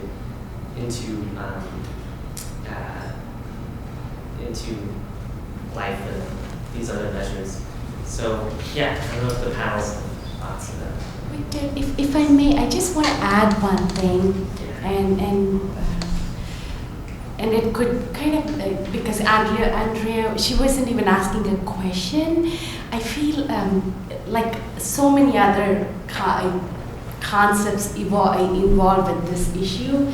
There isn't this one definition. So with permanent supportive housing, I would point out that it's not this one thing. It's not our imagination of an apartment or that's as floating as the next thing. So this process of legitimization could be we forget that these are parts and these are just like any other subdivision or something, and we could get to that place sooner or we could get to that place later. But with the permanent supportive housing, again, it's not this one thing we are imagining. It's not an apartment complex or something. The 90 units in Butler Common, those are permanent supportive housing. And for all, they are essentially like your SROs. And I visited it some while ago, so I don't remember whether they had a kitchenette, but essentially it's a shelter for the most vulnerable amongst this population. So that's probably the trouble with this whole thing, that it's not this definitive, it's not this definition, this is permanent supportive housing. So tiny villages could potentially get to a point that that's part of the repertoire of permanent supportive housing. So I just want to mention that. Yes, plurality. And one thing for the woman in the back, one of the things that helps with pushing the envelope on that is, writing to the city council and kind of getting it on their agenda and maybe convincing them that this sort of transition needs to happen sooner than later. The thing that's interesting, like with the Kent Women's Village, the other thing I'd be interesting to kind of look at is there a way to maybe have things like the Kent Women's Village provide that interim piece? Because it is only, I think, 15, is there 15 or 14? There's 14 pods on a pretty large site that actually, it's a transition project, I think, looking at it. Eventually that's going to be something that I think is a combination of apartments and kind of an SRO type situation. with potentially around 100 units, I think. So I mean, it's the end goal on that from just a straight volume standpoint is many more units than what the Women's Village can provide, but of course it takes time and financing to do that. So the other question is whether there could be something that kind of put in that is, you know, whether it's a 2-year period like Seattle did or something along those lines, where maybe things can more easily be cited without having to be considered permanent. But I think, yeah, moving forward, the thing with SROs that's interesting is they got legitimized, but a lot of them were privately owned, and then a lot of them got taken, like a lot of them in the West End are now back to being private apartments and, you know, remodeled with kitchens. But at the same time, there's some developers that are building new SRO type of buildings where the individual unit may have a sink and a microwave, but then there's a shared kitchen on the floor. And they're building for the market, and there's, you know, kind of what people can consider as their house or their household is also changing. And they're, you know, if folks don't have a lot of material goods and are, you know, especially if they're working a bunch, they may find that that's more affordable to live in this small, you know, I forget what they were calling it, apartments for a while. But, you know, they're smaller, and I don't know how it would be interesting to study these to see does some of that social cohesion come out of those, because the kitchen is shared. I don't know if people start engaging with each other when they're, you know, cooking, if they're cooking common meals or if they're just hanging out in their own room and microwaving popcorn. But that'd be something that'd be worth checking. I want to give everyone a chance to talk. I want to respond to the last two comments and kind of, you know, bring them together with something that's kind of obvious but it's often forgotten. That, you know, in the length of human history, it's really only recently that we all live the way that we do. The village model, it's not new. It's a historic precedent that we recognize by the vast majority of all of our ancestors. It's only in the last few hundred years, and in Western world, right, that there would be something unusual about it. And I think that when you see a lot of co-housing models that are market rate, I think you see people trying to get back to something about it. So I think that we can, there's a fallacy of human society to think that we've landed on the answer wherever we currently are. But, you know, let's remember that there's actually some great things that have come out of, villages ourselves. I kind of want to go off what Trillian was saying. This might be a question for you, Phil. Zoning, by all appearances, is probably the most non-political thing we could talk about. But in my opinion, probably yours, it's the biggest barrier to implementing these villages in an adequate manner. And that was, from my understanding, supposed to be what the State of Housing Policy was supposed to be about. So how do we make zoning political? How do we non-bureaucrats, that's not a pejorative term, the citizens push zoning politically to push these sort of uses? Because it so often it kind of ends up in the gray space of the city, and then, well, the city doesn't allow that, and that's it. We have no recourse. Is that going to the comprehensive zoning meeting and talking to people? Like, I think zoning can be very political. well, I mean, you know, the intent, ideal, in an ideal world, zoning would be not political, it would be logically based on things. But I think all the argument that we're seeing about people's upset with the residential infill project and putting density in single dwelling neighborhoods shows how political this idea is. You know, yeah, we've got this land that's already developed, it'd be great to put a few more units in there. But as far as, you know, I think zoning is a barrier, but I think as much of a barrier are all the building codes and other codes. I mean, we actually have, it's a title that nobody really knows about. I think it's Title 29. It's like property maintenance title. And it's got stuff also that somebody could call in and code compliance. You know, if your gutters have fallen off your house, somebody could call that in. And there's certain things about maintaining your property on that. And one of the things in that title, which probably came out of the last 100 years of what we perceive is you know, housing or legal housing was they basically had a provision that said people cannot sleep on your property in a space that's not deemed as a permanent, dwelling or, a legal sleeping space. And so that applies to, that's the section that's used when people call to say somebody's living in an RV in the driveway. That applies to the tent things. I mean, obviously, if somebody's having a backyard camp out for the weekend, it's probably not going to cause an alarm. But and then you go to the building code, and the building code has all these criteria about what is a legal sleeping room. And so that's kind of it's sort of this domino effect. So as an example, at Kenton Women's Village, I don't remember the zoning is there, but there is R1. So I mean, I think they worked that pod out from a zoning standpoint, because you can have up to 15 people in a multi-dwelling zone live in a group living type situation. And it doesn't necessarily say that, it has to be legalized, permanent housing. But there are other city codes, and then that refer you to the state code that kind of say, hey, if you're sleeping there, it's supposed to be permitted as a bedroom.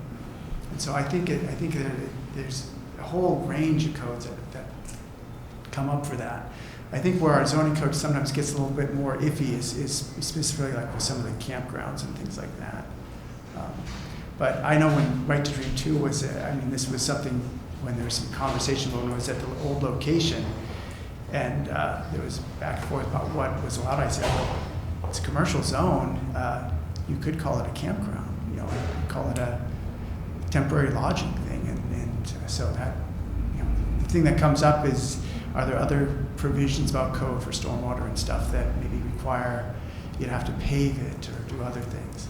And once again, all those add expense. But if there's enough political will, then sometimes there can be projects that are started in EPS or PBS to change code. Yeah. So eventually, one of the things we were proposing for this next year's budget was something to kind of get at some of that. And that was where we weren't sure if the mayor's office was 100% in support of coming up with a solution that they felt didn't meet permanent housing. And so that's where there could be some dialogue. Yeah, is there anything that we could ever do as someone who doesn't participate in that conversation? There's discussions with council members. During the budget process, you can always ask, you should budget for a wider range of regulations for the whole continuum of housing. And I just want to add, it's not just the city or the city council or the planning commission where advocates could be heard,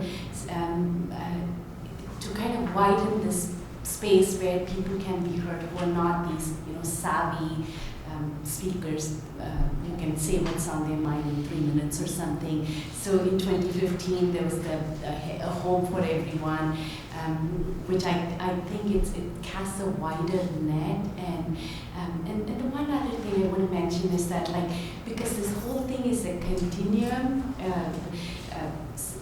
so there's people who are out in the streets and completely unsheltered, as we think of unsheltered.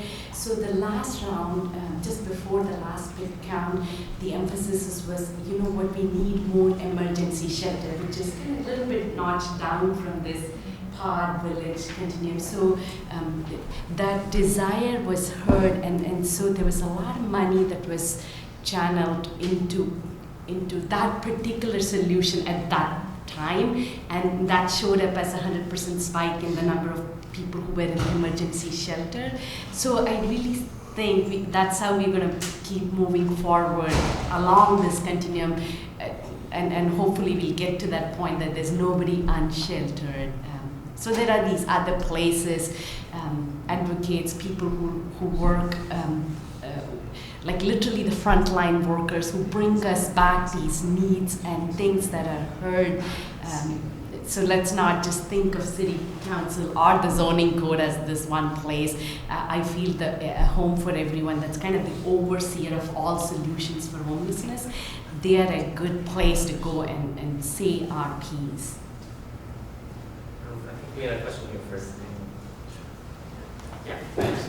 Charlie Anderson with Catholic Charities. Mine's a real practical question because I'm currently talking with 3 different private owners about replicating, Kenton to some degree in different neighborhoods.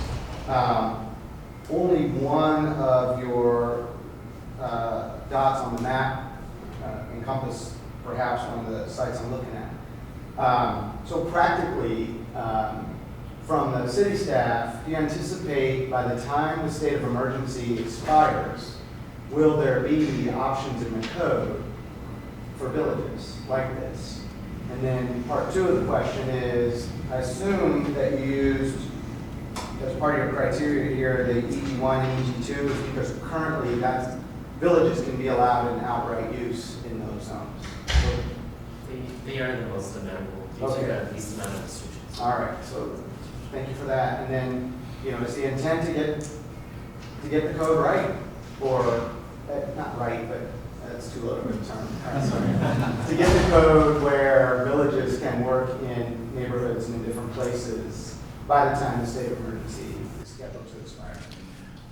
Well, that was part of our budget request, actually, that we had that then got kind of pushed back. I'm not even sure what we ended up getting because I was part of the formulation of it, but I don't know what happened at the political level. But the idea was to kind of look at the whole range of housing, and I think it got scaled back to more permanent housing options, whether that's group living, some group living potential, such as, things other than household living.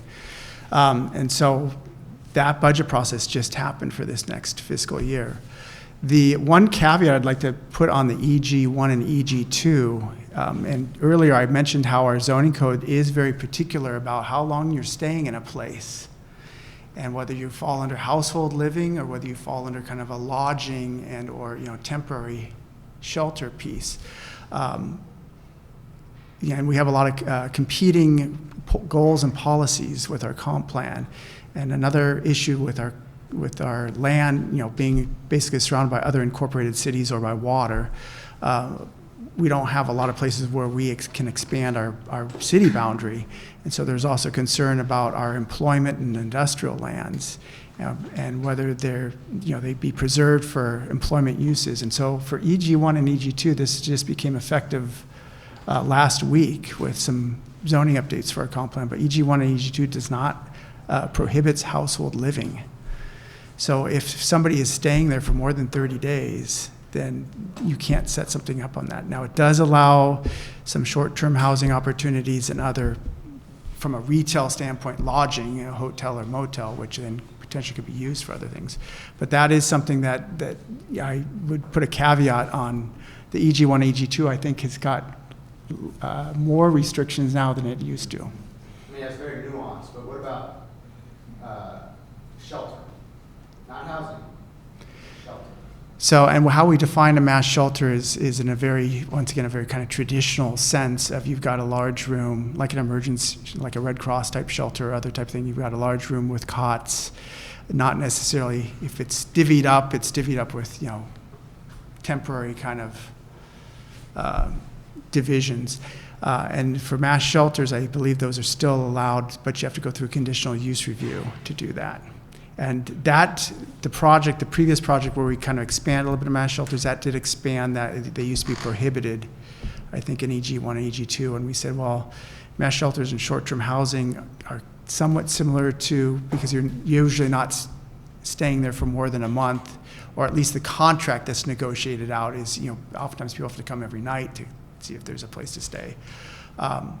It's not, set up where you get to stay for 3 months or 6 months. And the thought was, since we allowed hotels in EG1 and EG2, that this was, a variation really on staying on a more short-term basis. But that became effective before our comp plan stuff became effective, and then that came in over the top and definitely limited longer-term kind of residential opportunities in those zones. Could you talk a little bit about the lessons learned from declaring a housing emergency as far as the city goes, from kind of the planning that went into actually getting the safe emergency declared to how you're kind of transitioning out of that? That process has been both helpful and kind of dangerous.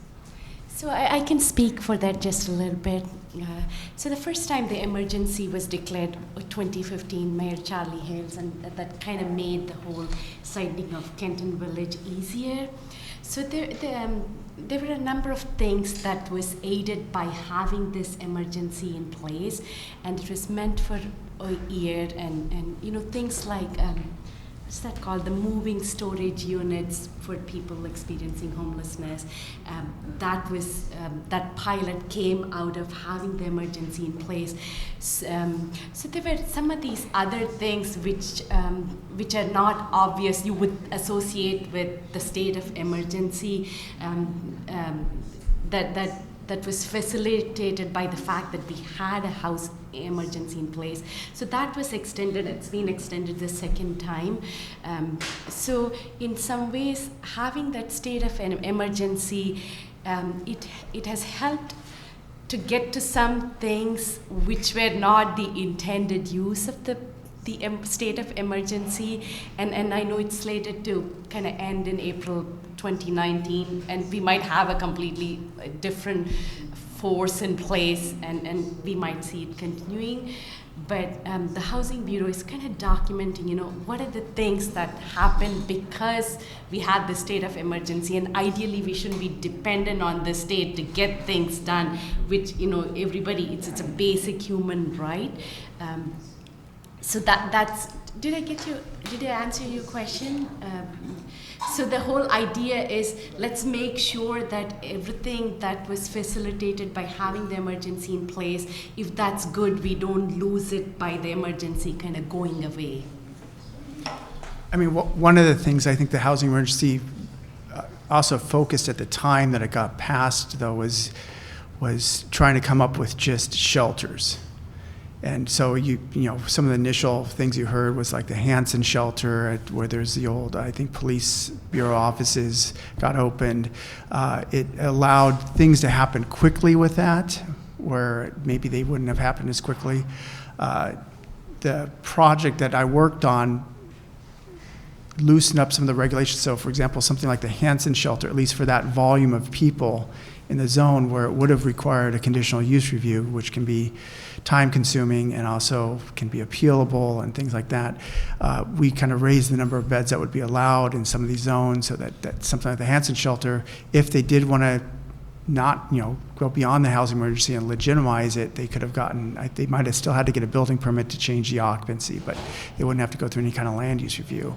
And so we did that in a lot of other areas, but the main thing, when it first kind of kicked off, it seemed, was to create, you know, opportunities to open up, whether it's a building that the city can purchase or a city-owned building, something where they could put in a shelter.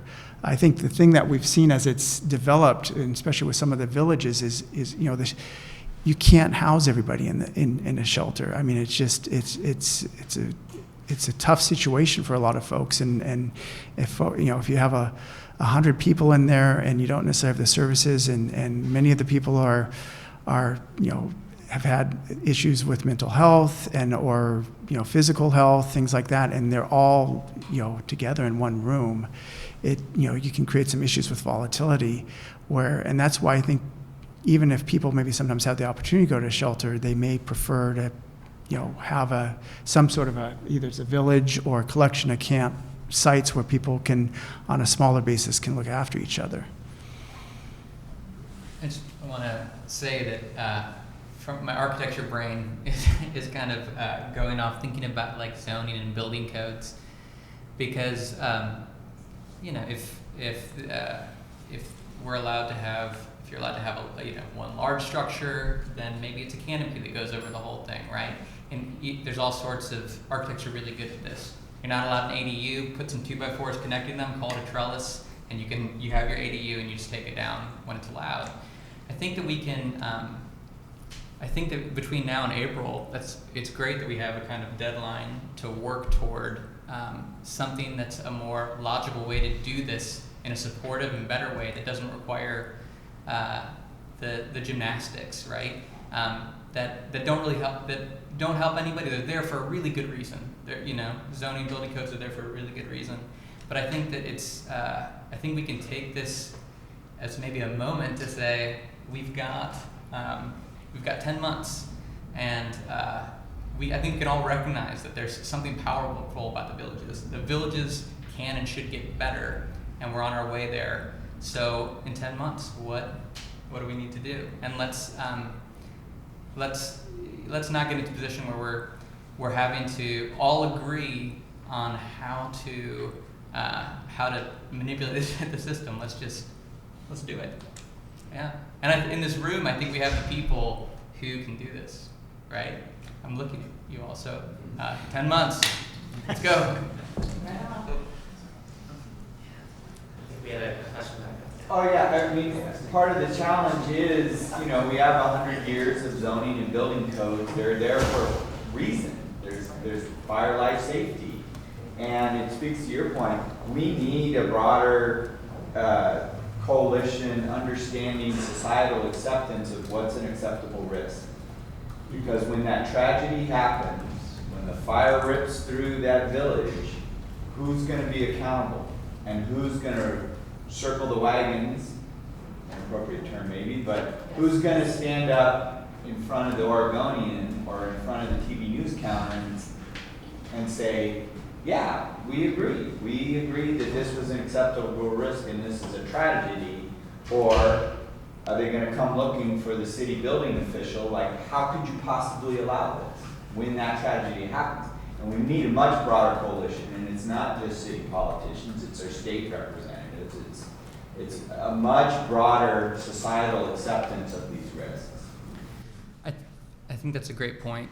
And I think that tragedy it's already happening, right, in a way.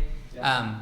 I'm fortunate to get to work with amazing students and colleagues who a lot of investigations around architecture right now in Portland have to do with the coming earthquake, and it doesn't matter right now until it's the only thing that's going to matter, right?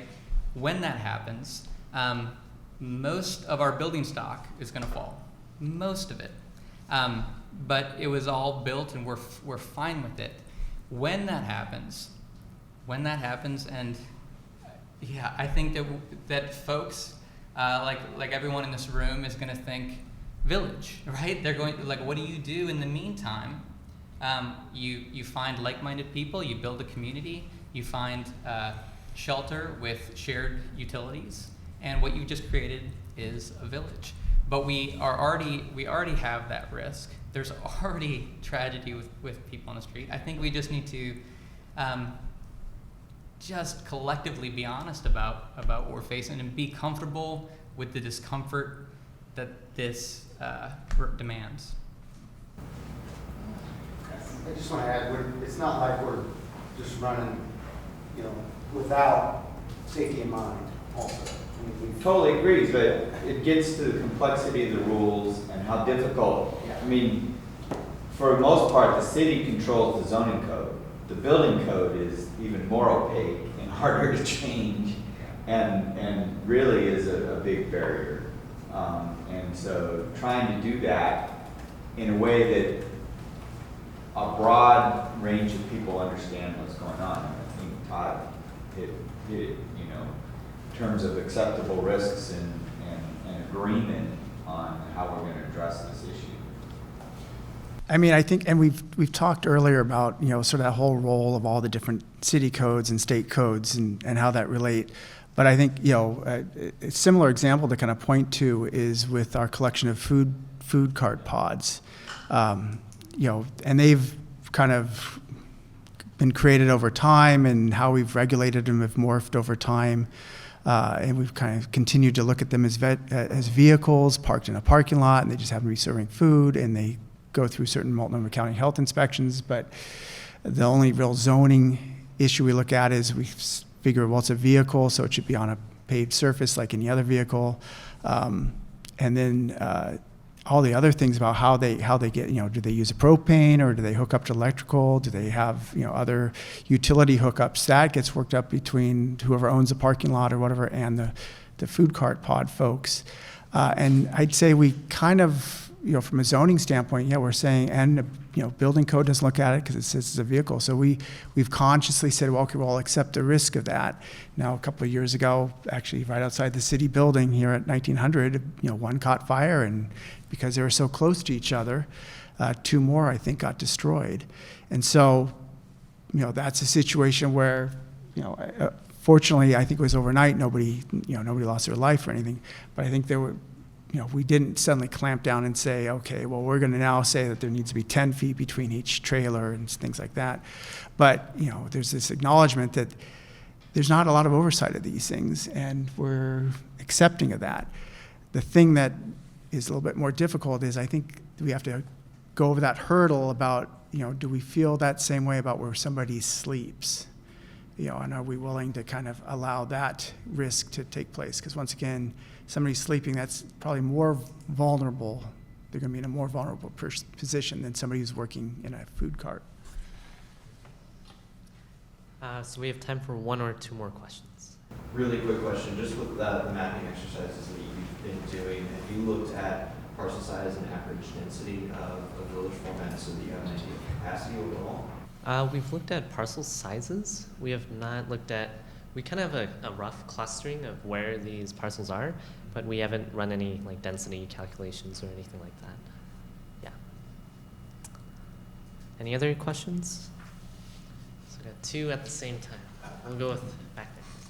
Hi, I have a question about the application process and how you're getting people into the tiny home or into these villages to begin with, and what some of the barriers might be for people who are houseless and who might not have access to documentation, whether or not they have the physical documents or whether they have them to begin with.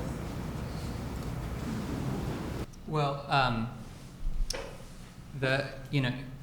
each process is different, and a village isn't going to be for everybody, right? It's not the silver bullet. But in terms of the process, Tro, would you mind talking about Catholic Charities for Kenton? Sure. So at Kenton, anyway, first of all, we were requested to do outreach in the Kenton neighborhood to homeless women. So we started there and then expanded that to north neighborhoods. There's no requirement of documentation really of any kind. There's, it's very low barrier access. There is an interview process, kind of a two-step process. And essentially, we'll accept anyone who says, I'm ready to live in a village and I'm ready to work towards permanent housing. That's about it. We have had villagers with extreme health conditions that we, invite them to the village so that we can help them with their, we're not health providers, but to help them facilitate accessing health care. Same with mental health. We brought in folks who are in episodes, and we reach out to the mental health providers in town to help us with those folks. Addiction, we're not an addiction treatment program, but we brought villagers in who have used the pods to, as a place to stay, even keep their stuff while they go into a residential treatment program and they come back. So it's quite low barrier at Kenton. I hope that helps. I can speak to Right to Dream 2 real quick. If you're interested, Right to Dream 2 is a democratic model, and so the members, who we call dreamers, they're the ones who run the low barrier shelter that houses up to or sleeps up to 100 people a night. And so they actually vote in other members. Anybody who sleeps there during the day or is an overnighter, or anyone who's heard about it, can come in and introduce themselves at our Sunday meeting. And then after that, they spend 3 nights there, at least 3 nights there that week in one of the communal tents, and complete 2 hours of volunteer work. And then they come back to the meeting and they're voted in as probationary members. And then after that, a few more weeks of getting to know the community and serving as security / front desk. And then they get their tent, or not their tent vote anymore, but their house vote. And they can go into what we call the pods at house. So it's all democratic, and we have our own process. The community, each week, if there's incidents, they deal with those in a meeting, in a closed meeting with each other. And just, a third model, Hazelnut Grove, they have, at their General Assembly, they take a vote on applicants, and they have a trial period as well. So we have time for one last question, and I believe, did you have a question? This is kind of universal, though, trying to be a good way to end. I love the fact that there's been so much discussion about this as being a systematic issue, in that there's relationships between so many different parts of this, and it can't be looked at just simply as providing the next village or whatever. It's programmatic, it's codes, it's institutional. I work as a consultant statewide with communities all over the state, and housing issues of affordability and availability have exploded statewide and have really eclipsed economic development as the discussion. We see these disparate interests at play here. The state building code official has effectively banned now the kind of tiny house that most people understand, which is that which is built on a chassis and is towed to a site and put there. You can't build them anymore. It's killed that element of the industry, which is the most cost-effective way to build a house right now and make it available. And Phil, you talked about the inability to create more land in Portland. What we're seeing, of course, is the exporting of issues and housing markets into other communities. The plan director of Troutdale this morning said, I want to hear everything they say, because he's dealing with these very same issues. And I'm working with St. Helens and Donald and Sandy and a lot of other places around the state that are dealing with the same issues. Phyllis isn't yours because it's Portland. Todd might be yours because of design. I don't know, but this isn't just a city of Portland issue. How do you relate to this in its much broader systemic issue, a systems issue statewide? Do you give any thought to that in the work that's doing right here in Portland? Yes. Good. Yeah. Right answer. Yeah. It's a tough one, but it's tough to get specific other than to say that there's a lot of talk around the missing middle, right, in contemporary Portland and in cities today. Often the thinking is, what was the middle that we had? Or do you guys know that term, the missing middle? It's kind of the in-between housing. And often it's looking back to what was there, and that's great. That's a necessary step. I think that where we are falling short is thinking, okay, what should the missing middle look like now in the 21st century? And tiny homes that weren't historically part of it would be something like that. So this is a long way to say, I think that we need to be, just like with the villages, we need to be looking at every front and not standing in our own way, right? That same houseless issue, great term, exists in all these other communities as well, and they feel that they're absorbing people that leave the Portland metro area to move to Sandy, show up in Sandy. Any sense or thought about that as well?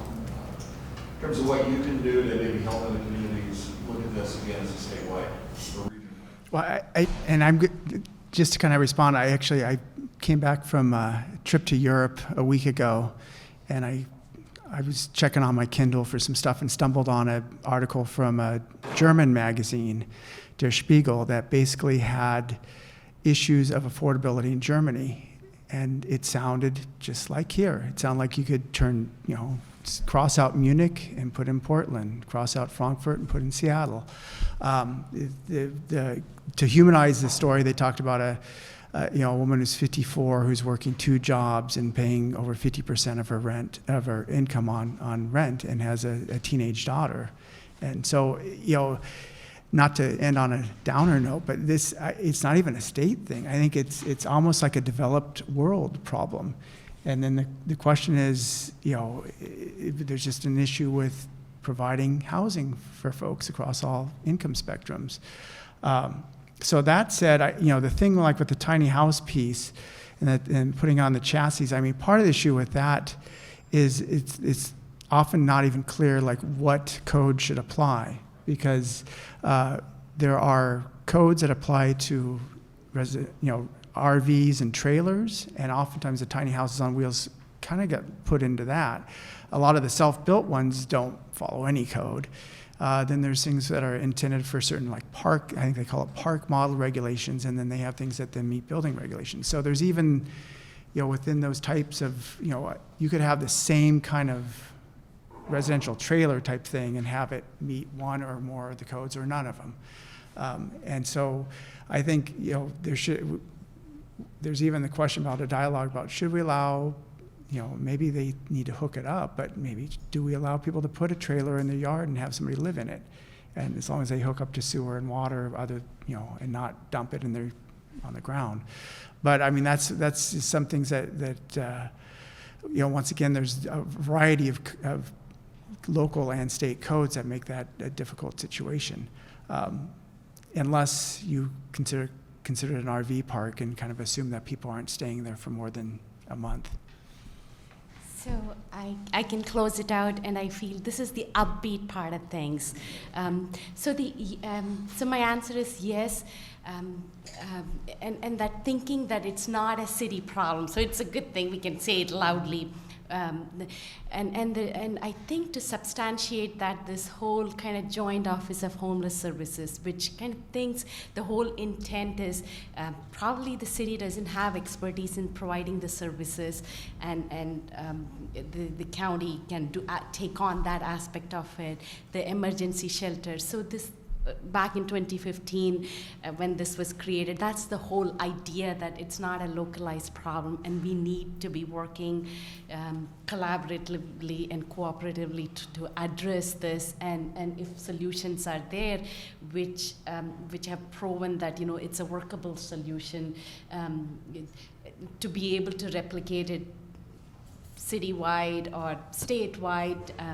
But the other thing, which is kind of the upbeat part of it, and because I'm a data enthusiast, from the data level, there has been this look. That was the whole HMIS, the Homeless Management Information System, where it's not just about folks who are counted here or the numbers we know need to be helped.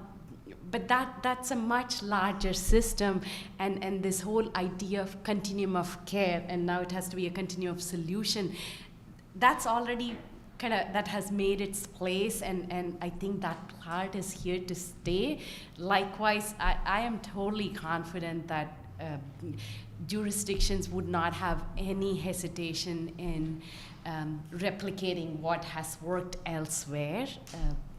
And probably one day the Kenton Village is going to be like really, it totally works. We won't even think about it. And the other thing I think I want to mention is we really probably would, we have won this when we get to the point that the village would not be any different than any other apartment complex. And that we would expect some different performance measure from a village as opposed to an apartment complex. I have always wondered about that, and when we get to that place that the distinction is blurred in our minds, we're good. Great. Well, it's a little past 10:30. Thank you everyone for coming. Let's give a big round of applause.